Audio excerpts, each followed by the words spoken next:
Voilà, bonjour à tous et merci de nous retrouver pour l'intégrale de la revue de presse. Notre invité il est déjà bien installé à nos côtés et c'est avec lui qu'aujourd'hui nous allons faire le tour des sujets que nous avons retenus. Liémé, il est le rédacteur en chef de Radio Yopougon. Bonjour Liémé. Bonjour Renaud. Merci de répondre à notre invitation. L'IME aujourd'hui, c'est le 8 mars, la journée internationale des droits des femmes. Et la Côte d'Ivoire, à l'instar des autres pays du monde entier, ne déroge pas au principe de la célébration de cette journée-là. Justement, et le thème retenu donc pour cette célébration, l'égalité aujourd'hui pour un avenir durable, est une invite donc à la préservation de notre environnement. Vous savez que des études ont démontré que la question des réchauffements climatiques, les femmes en souffrent plus que les hommes. Et l'occasion, en choisissant ce thème-là, il s'agit donc d'impliquer ces femmes-là qui sont plus victimes donc, de ces réchauffements climatiques-là, les impliquer un peu plus dans la préservation de l'environnement. Oui, et cette année, dans notre pays, les célébrations officielles vont se dérouler dans la commune de Koumassi. Oui, ce sera donc en présence de la première dame de Côte d'Ivoire et de la ministre en charge de la femme, de la famille et de l'enfant. Une célébration festive, mais également qui invite à la réflexion. Vous savez qu'en marge, je veux dire qu'à côté de la célébration officielle, la journée consacrée à la femme est l'occasion également de mener plusieurs réflexions. Donc, il y a des activités satellites qui donc gravitent autour de cette célébration-là qui invite la femme à la réflexion au-delà de tout ce qui est festif.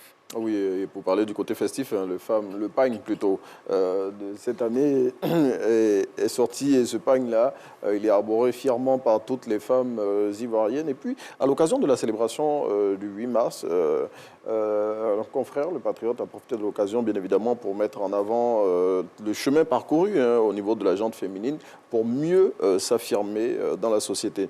Et parmi ces modèles de réussite-là que le confrère a mis en avant, on cite notamment la ministre Ramata Ly Bakayoko, qui est la première Ivoirienne à avoir été admise à l'Académie française des sciences d'outre-mer. On cite aussi le général Akissi Kwame, première femme générale dans l'armée ivoirienne, et aussi Madame Elie Kambile Palais, première femme inspecteur général de la police.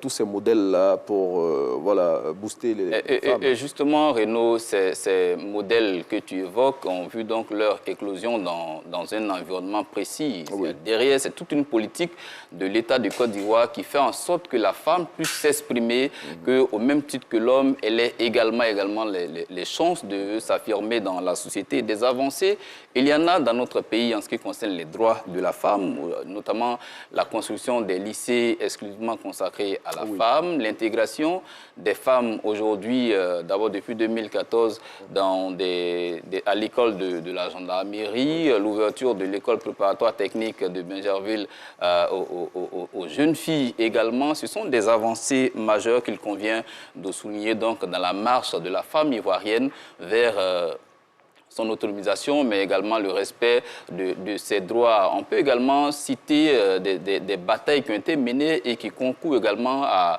la promotion de la femme, notamment la mise sur pied du compendium des compétences féminines qui regroupe aujourd'hui plus de 15 000 CV de femmes compétentes. C'est dire que la femme a compris donc la nécessité de s'affirmer, de se prendre en charge et de regarder tout droit vers l'avenir. Et le thème choisi cette année est d'à propos.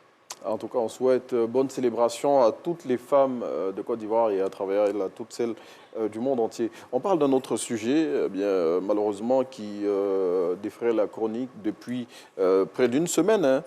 C'est celui des effondrements d'immeubles en Côte d'Ivoire. Il y a des événements récents, sinon avant, il y en a eu d'autres.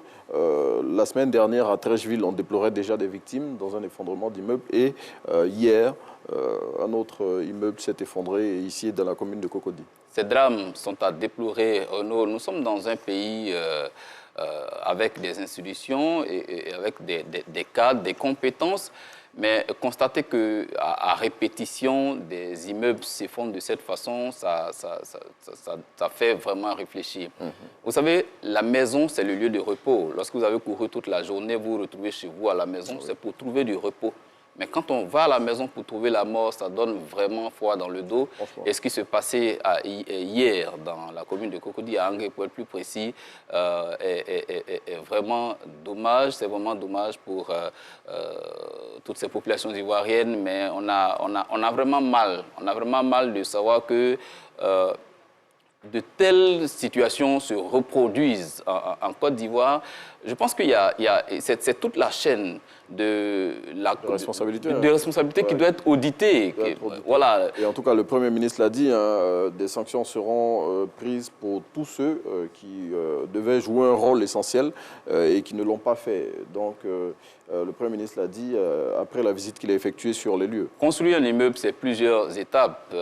Avoir d'abord une autorisation pour construire, mais lorsque vous n'avez pas le budget pour... Si vous avez un budget pour construire une villa, il faut construire une villa. On ne prend pas un budget pour une villa pour aller construire un immeuble et puis endeiller des familles inutilement comme ça. Et généralement, ces propriétaires-là, eux, sont bien logés et puis après, c'est ceux qui viennent louer les maisons qui en paient le prix. En tout cas, on souhaite prompt rétablissement à tous les blessés de ce drame-là et condoléances les plus attristées. Et on espère en tout cas des sanctions exemplaires contre tous ceux qui sont engagés donc, dans la construction de cet immeuble. Mais en tout cas, voilà, on espère que ces deux sujets auront permis à nos téléspectateurs de mieux apprécier ces titres que nous avons traités. On va refermer ici aujourd'hui pour l'intégrale de la revue de presse l'IME, en espérant vous retrouver le jeudi pour pouvoir avec vous décrypter d'autres informations.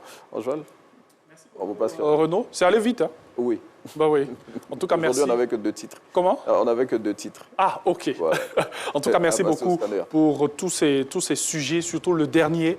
Il faut vraiment qu'on se penche là-dessus parce que ce n'est pas vraiment évident d'avoir ces blessés, ces personnes mortes et tout à cause de certaines erreurs. Oui.